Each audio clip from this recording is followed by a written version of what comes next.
Watch us wage our never-ending battle. Batman had help in this show. Hold it, Robin. And it made everything worse. A so-called ally could bend reality. Because you are the top criminal minds in Gotham City. His butler was gone. Villains ran crime schools, turned water into chocolate, and slipped into the Batcave. Batman stayed serious anyway. So they are, Bat Bungler. Like this was all normal. Across just 16 episodes, the show tested ideas DC never tried again. These are 35 bizarre secrets they hid. Fact 1. Batman's helper usually makes everything worse. This is Batman. And Robin, the boy wonder. And me too, Batmite. Batman didn't just battle criminals in this series. He was followed everywhere by Batmite, a tiny extra-dimensional imp who worshipped Batman like a living comic book hero. Batmite could bend reality, freeze time, and rearrange the world in seconds. The problem was his enthusiasm.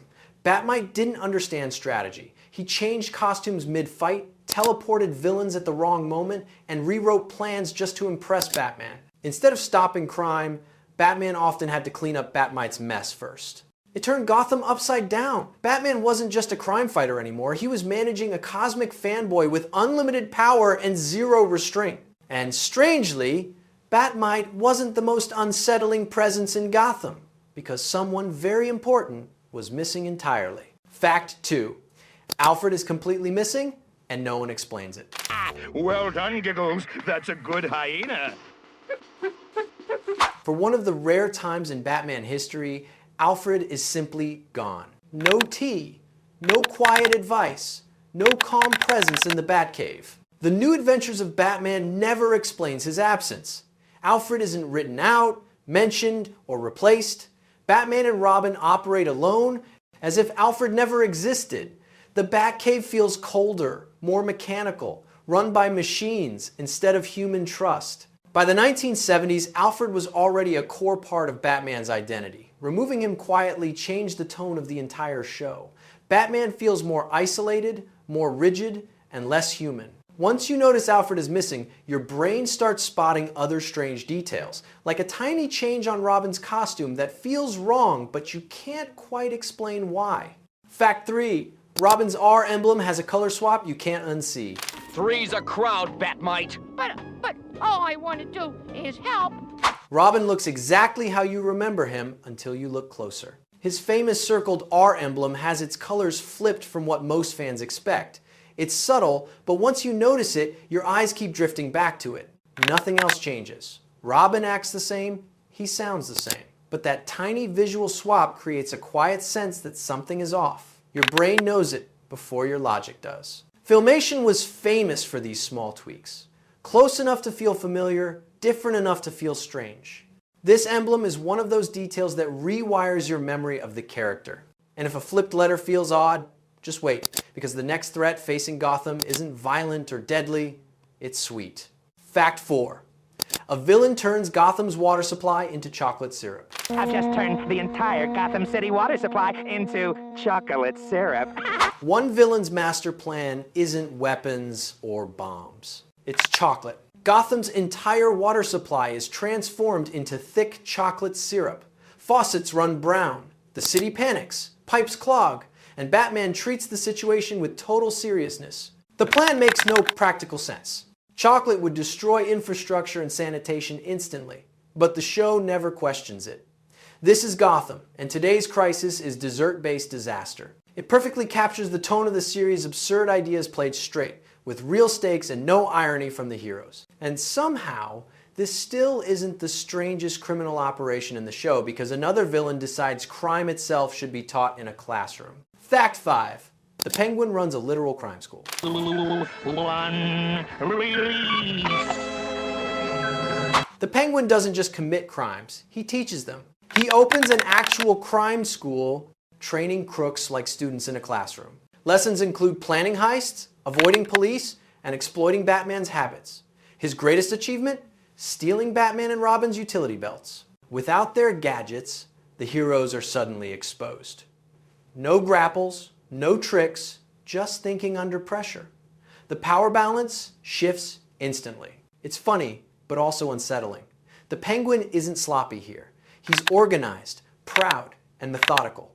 Gotham's criminals aren't just stealing anymore, they're graduating. And next, things spiral even further out of control because Batman and Robin don't just lose their gear, they lose control of their own bodies. Fact 6. Batman and Robin get shrunk and mind controlled.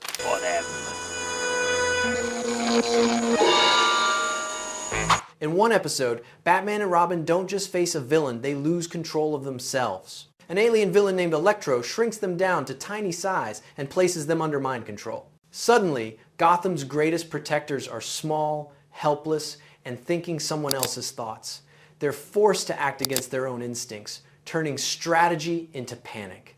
The danger isn't fists or gadgets, it's losing free will. For a children's cartoon, the idea is unsettling. Batman isn't beaten physically, he's overridden, reduced, used. The episode quietly taps into a deeper fear. What happens when intelligence and discipline aren't enough? And if mind control sounds bad, just wait, because the next villain doesn't shrink Batman, he sneaks into the Batcave itself. Fact 7. Clayface rides the Batmobile straight into the Batcave. That 1 hour will be the longest in the dynamic duo's career. Clayface doesn't break into the Batcave with force. He sneaks in. After staging a fake crash that knocks Batman unconscious, Clayface shapeshifts and secretly rides inside the Batmobile as it returns home. The gates open, the cave reveals itself, and Clayface is already inside. It's one of the most invasive moments in the series. The Batcave is supposed to be untouchable, sacred. Instead, it's breached by deception alone. No alarms fail, no guards slip up, Batman himself is the weak point. And once Clayface is inside, he realizes something terrifying. Batman doesn't even know who he is anymore. Fact 8. Batman gets amnesia and Clayface exploits it. I couldn't have planned this better myself. Now I'll find out who Batman really is. Batman wakes up without his memory. No mission, no identity, no idea who he really is. Clayface sees opportunity. Instead of attacking, he starts asking questions, carefully, casually, fishing for clues about Batman's secret identity. It's psychological warfare. Batman answers honestly because he doesn't know what he's protecting. The tension doesn't come from action, it comes from what Batman might accidentally reveal. For a show this colorful, the idea is surprisingly dark. Batman's greatest weapon, his mind, is gone. And while Batman struggles to remember himself, Gotham faces a much bigger threat because the series' true big villain has his eyes on the entire country. Fact 9. The main villain tries to steal America's nuclear power. Now I must get to work on those nuclear plants. Soon. The series' main big bad, Zarbor, doesn't aim small. He tries to steal America's nuclear power plants. This isn't a local Gotham crime. It's national infrastructure theft, energy control, mass leverage. Zarbor's plan moves the show briefly into Cold War territory, tapping into real-world fears of the 1970s. Batman isn't just protecting a city anymore. He's protecting the country from an energy catastrophe. For a cartoon aimed at kids, the stakes jump dramatically. The tone shifts from silly crime to global danger. And when Zarbor's plan spirals even further, the heroes realize they can't stop him on Earth, so they chase him somewhere far stranger. Fact 10. Everyone travels to Batmite's home dimension, ergo. Made in Ergo. Made in Ergo. That's where I'm from. Aha! And that's the dimension Zarbor is from, too. To stop Zarbor, Batman, Robin, and Batmite leave reality behind. They travel to Batmite's home dimension, known as Ergo. Ergo doesn't follow normal rules. Physics bends, logic slips. Batmite is suddenly at home and more powerful than ever. The heroes must navigate a world where chaos is normal and control is impossible. It's a full tonal shift. Gotham disappears. Reality softens. And Batman is forced to operate in a space where preparation means nothing. The showdown isn't just physical, it's conceptual. And after this strange journey, the show does something even more unexpected, because behind the scenes, the voices you hear start getting very familiar. Fact 11. Adam West and Burt Ward return as Batman and Robin. Holy revival! We're back! That's right, Dick. The crime fighter's work is never done. This cartoon didn't just feel familiar, it literally sounded familiar. Batman and Robin were voiced by Adam West and Burt Ward, the same actors from the live-action Batman series of the 1960s. By 1977, that show had already become pop culture legend. Bringing West and Ward back instantly anchored this cartoon to viewers' memories. The humor, the timing, the delivery, it all carried over. Batman still sounded calm and confident. Robin still sounded eager and earnest. Even the wild plots felt grounded because the voices were so recognizable. It blurred the line between live action and animation. For many fans, this was the continuation of that earlier Batman. And behind those familiar voices, something else was happening, because one actor was quietly voicing far more than you'd ever guess. Fact 12. One voice actor plays a huge chunk of the cast. You have any idea what the Joker's up to? Not yet, Commissioner, but I know. If the voices start sounding similar, there's a reason. Lenny Weinrib voiced a massive portion of the show's characters. He wasn't just Commissioner Gordon. He also voiced major villains like the Joker and the Penguin, sometimes appearing in the same episode under different identities. This wasn't unusual for Filmation. Budgets were tight, and voice actors had to stretch. Weinrib shifted pitch, rhythm, and tone constantly, creating the illusion of a much larger cast. For kids watching, it went unnoticed. For adults revisiting it now, it's impressive and a little distracting once you hear it. And Weinrib wasn't alone, because the studio co-founder himself stepped behind the microphone next and voiced someone very important. Fact 13. The studio boss voices Batmite and the Bat Computer. Busy, busy, busy. Huh, guys? Batmite. Lou Scheimer didn't just produce the show. He voiced it. As Filmation's co-founder, Scheimer also provided the voices for Batmite and the Bat Computer. That means the show's chaos agent and its most logical voice came from the same person. Batmite sounds playful, excitable, and unpredictable. The Bat Computer sounds calm, flat, and mechanical. Hearing them back to back makes the contrast almost funny once you know it's the same voice. It perfectly reflects Filmation's hands-on style. The people running the studio weren't distant, they were inside the show itself. And speaking of voice surprises, one actress quietly played both hero and villain at the same time. Fact 14. Batgirl and Catwoman are voiced by the same actress. So, this is the famous Batcave. And where is Batmite? Melendi Britt pulls off one of the strangest tricks in the series. She voices Batgirl and Catwoman. On paper, that sounds confusing. On screen, it somehow works. Batgirl sounds confident, sharp, and heroic. Catwoman sounds sly, smooth, and dangerous. Britt changes tone just enough to keep them separate. What makes it stranger is that both characters sometimes appear in the same story arc. A hero and a villain, battling each other, voiced by the same person. It's another reminder of how much Filmation relied on performance over polish. And while voices crossed lines, character rights did too, because not every villain was allowed to appear in this show. Fact 15. Some Batman villains were off limits because of rights issues. School of Crime is now in session. Even in 1977, Batman's world was divided by contracts. While this show could use the Joker, other villains like the Riddler and Scarecrow were off limits due to rights being tied up with other productions. Strangely, the Riddler still appears in the opening credits and is even mentioned as already arrested in one episode. He exists, just not on screen. It creates a weird half-presence. Fans know these villains belong in Gotham, but they're locked behind legal walls. It's a reminder that Batman stories aren't shaped just by writers, but by paperwork. And once the show wrapped up, it didn't just disappear. It was repackaged in a way that no one expected. Fact 16. The show only lasted one short season. Bon voyage from the Penguin's School of Crime. The New Adventures of Batman feels bigger than it actually was. In reality, it ran for just one season, 16 episodes, airing from February to May of 1977 on CBS. That's it. No long run, no slow build, no second chance. The entire series came and went in just a few months. Yet despite its short life, it left a strange footprint. The ideas were bold, the tone was weird, and the characters took risks most shows avoided. It felt experimental, like a studio trying everything at once.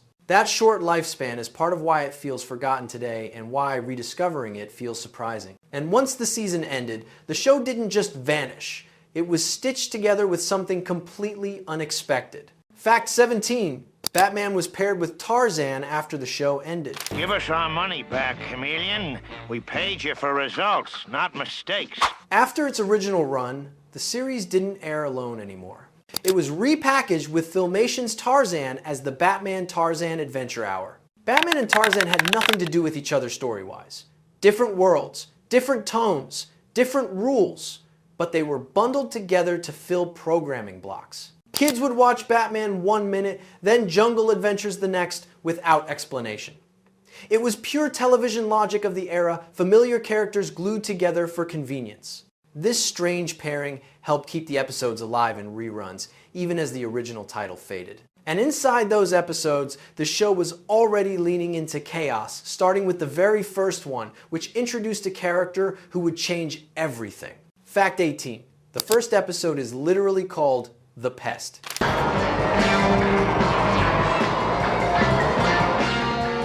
The series opens with an episode titled The Pest. That title isn't subtle. It introduces Batmite as a full-time presence, immediately framing him as both helper and problem. From the very beginning, Batman is forced to deal with a so-called ally who creates more trouble than the villains. There's no slow introduction, no easing the audience in. The show throws Batmite into Gotham like a narrative grenade and lets the chaos unfold. It sets the tone instantly. This Batman won't be grounded. Logic will bend. Control will slip. And that opening episode marks something bigger, because it wasn't just Batmite's first appearance in the show, it was a milestone for the character himself. Fact 19. This series marks Batmite's animated breakthrough. You what? Yeah, I'm sick and tired of doing all Batman's dirty work for nothing. Batmite had existed in comics before, but this series cemented him as a regular animated character. For many fans, this was their first real exposure to him. He wasn't a one-off gag. He appeared repeatedly, shaping the tone of entire episodes. His presence pushed Batman stories towards surreal comedy instead of grounded crime drama. Batmite became a symbol of the show's willingness to go strange and self-aware. He even broke the fourth wall at times, treating the cartoon like a comic book come to life. Love him or hate him, Batmite became unforgettable. And once the show embraced that kind of weirdness, it opened the door for plots that made almost no sense at all, like one involving space, the moon, and a very unlucky astronaut. Fact 20. An astronaut turns into a villain because of space waves. Scott, are you all right? Yeah. One episode introduces a villain called Moon Man. His origin? An astronaut exposed to mysterious space waves that cause him to transform during the full moon. It's part science fiction, part werewolf story, and completely unbothered by logic. The show treats space radiation like a magical curse, turning lunar cycles into criminal triggers. Batman investigates seriously, even as the explanation gets stranger by the minute. No one questions the science, the story just keeps moving. It's a perfect example of how far the series drifted from traditional Batman rules. And somehow things get even stranger next, because Catwoman steals a machine that turns garbage into luxury fabric and frames Batgirl for it. Fact 21. A villain frames Batgirl using a trash-to-fashion machine. Roger, Batman. It should be approaching the waterfront any second now. Batgirl, look, there she is now. Catwoman doesn't steal jewels this time. She steals a machine that turns trash into fine fabric. It's a strange invention, but powerful. Garbage becomes luxury clothing in seconds. Catwoman uses it to commit thefts and then frames Batgirl for the crimes. Suddenly Gotham sees Batgirl as a criminal, not a hero. The plot quietly plays with reputation and trust. Batgirl isn't beaten in combat. She's beaten in public opinion. Batman and Robin must clear her name while Catwoman slips away wearing the city's garbage as high fashion. It's absurd, but surprisingly sharp. And while Batgirl fights to prove who she is, another villain is busy capturing entire ships for something far more dangerous. Fact 22. Professor Bubbles traps ships for a bigger takeover plan.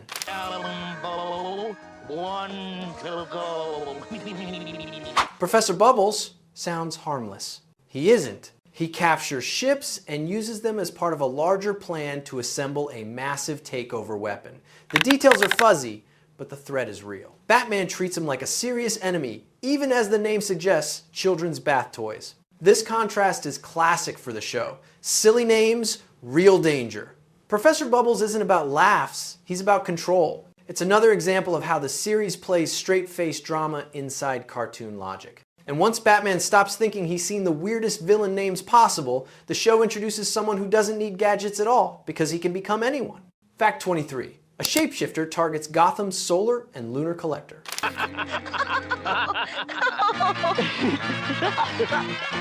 The chameleon doesn't attack with force, he attacks with disguise. This shape-shifting villain targets Gotham's solar and lunar energy collector, changing identities to move freely and avoid suspicion. No one knows who they're talking to or who they're fighting. Batman can't rely on fists or gadgets here. He has to watch behavior, speech, and patterns. The danger isn't power, it's uncertainty. For a kid's cartoon, the idea is tense. Anyone could be the enemy. Any ally could be fake. And just when identity itself becomes unstable, the show pushes things further, introducing a substance that turns ordinary people into criminals. Fact 24. Crime slime turns people evil and swaps bodies. Will intrigue. Amazing. One episode introduces crime slime, a substance that can turn normal people into criminals. Anyone exposed suddenly acts against their nature. The slime doesn't stop there. It even causes a body swap between Batmite and another character, pushing the show fully into chaos territory. Personalities, morals, and identities all break down at once. Batman can't punch slime. He can't reason with it.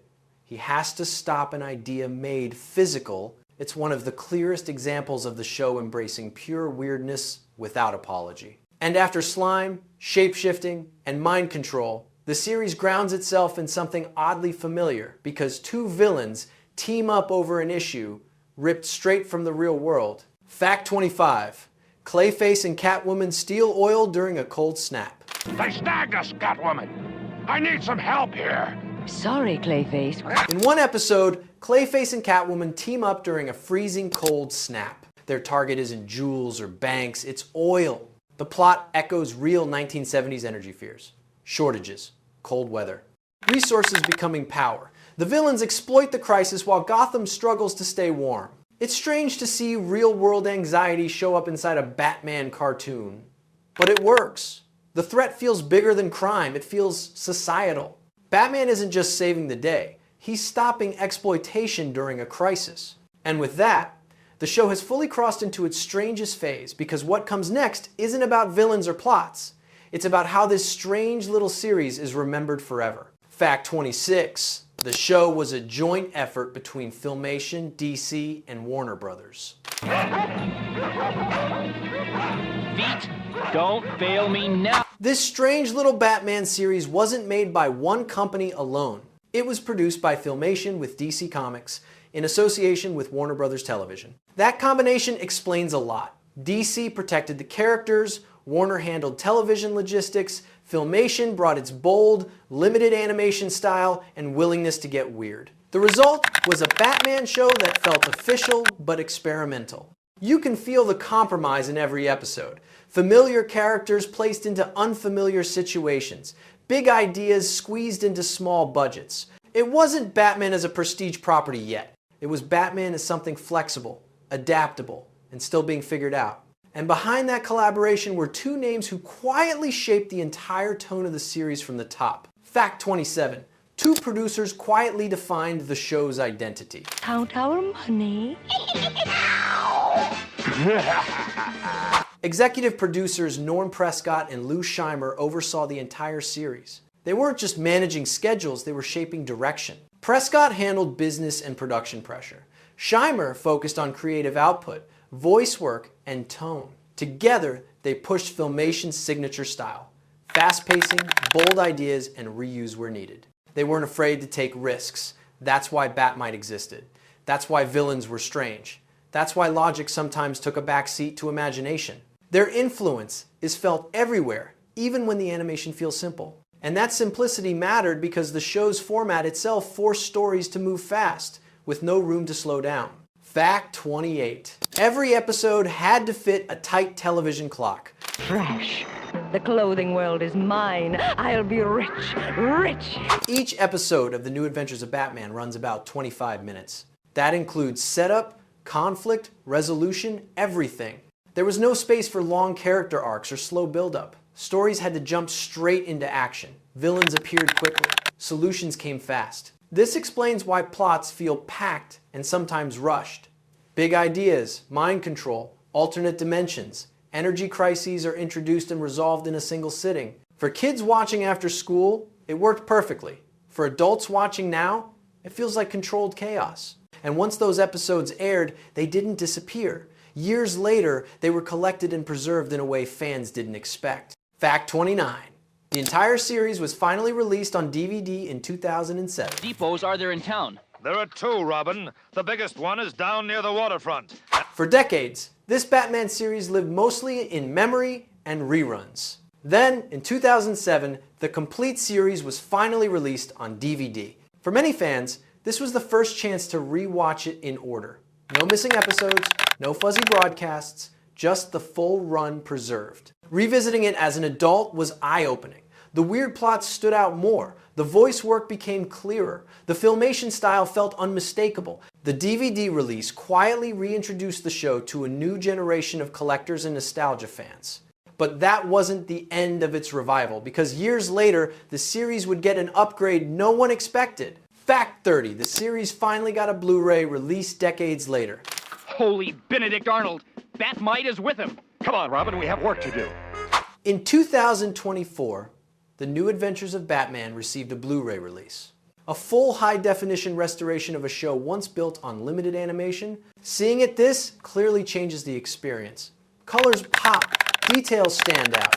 Reused animation becomes obvious.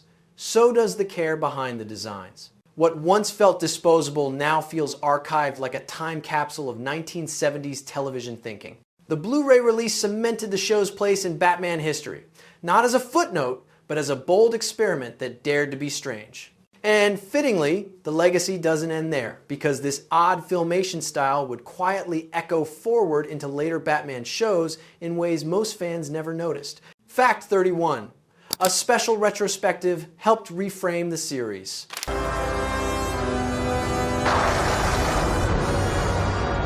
When the series hit home video, it didn't arrive alone. The DVD release included a retrospective feature titled Dark V's Light, Filmation, and the Batman. Instead of mocking the show's strange tone, the feature treated it seriously. It explained Filmation's approach, the tight budgets, the creative risks, and why this Batman felt so different from others. For many fans, this was the first time the series was framed as an experiment instead of a mistake. The weirdness wasn't accidental, it was intentional. That shift in perspective changed how people talked about the show. And once the show was reevaluated, something unexpected happened later. Batman creators quietly started looking back at it for inspiration. Fact 32. A later Batman series quietly paid visual tribute.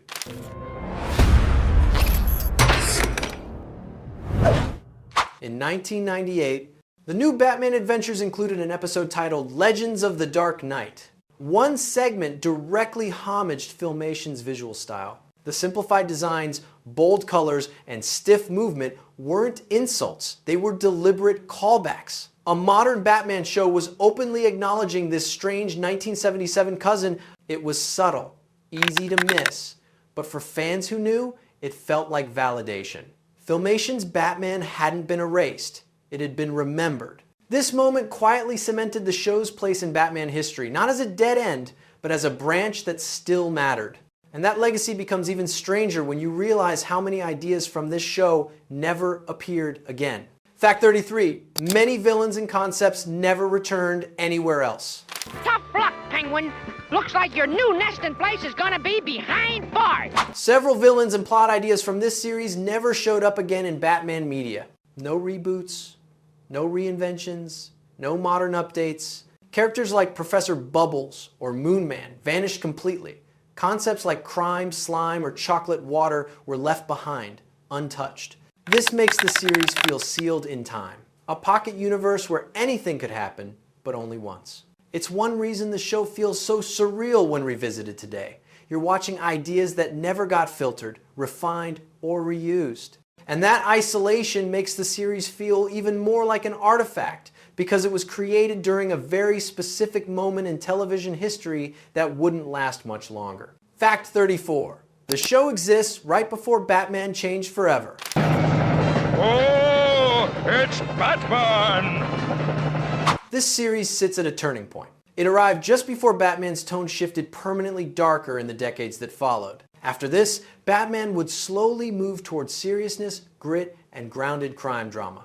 Campy, chaos, and reality-bending helpers faded away. Batmite nearly disappeared. That makes the New Adventures of Batman feel like the last gasp of a lighter era. A moment when Batman could still be silly, strange, and experimental without apology. It wasn't trying to redefine Batman, it was playing with him. And maybe that's why the show sticks in memory, because it represents something Batman no longer allows himself to be. Fact 35. The series became a cult memory, not a mainstream one. Is all the shaking and quaking over with? Huh?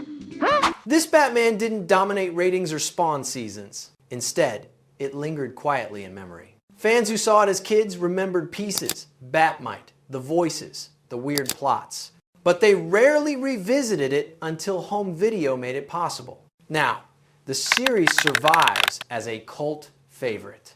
Not beloved by everyone, but fiercely remembered by those who encountered it at the right age. It isn't the best Batman. It isn't the darkest. But it might be one of the most honest snapshots of how flexible Batman once was. And fittingly, the strangest truth of all comes down to one simple realization. Bonus fact. Looking back, the New Adventures of Batman feels like a closing door. After this, Batman would grow heavier, more mythic, more burdened by realism. But here, he could still exist in a world where logic bent, helpers caused trouble, and villains turned water into chocolate without irony. The show didn't apologize for being strange. It embraced it. That freedom wouldn't last. Modern Batman stories rarely allow this kind of playful chaos. Which makes this series special not because it was perfect, but because it captured Batman during a moment when he could still be anything. A detective, a hero, a straight man in a ridiculous world. And once that moment passed, it never really came back.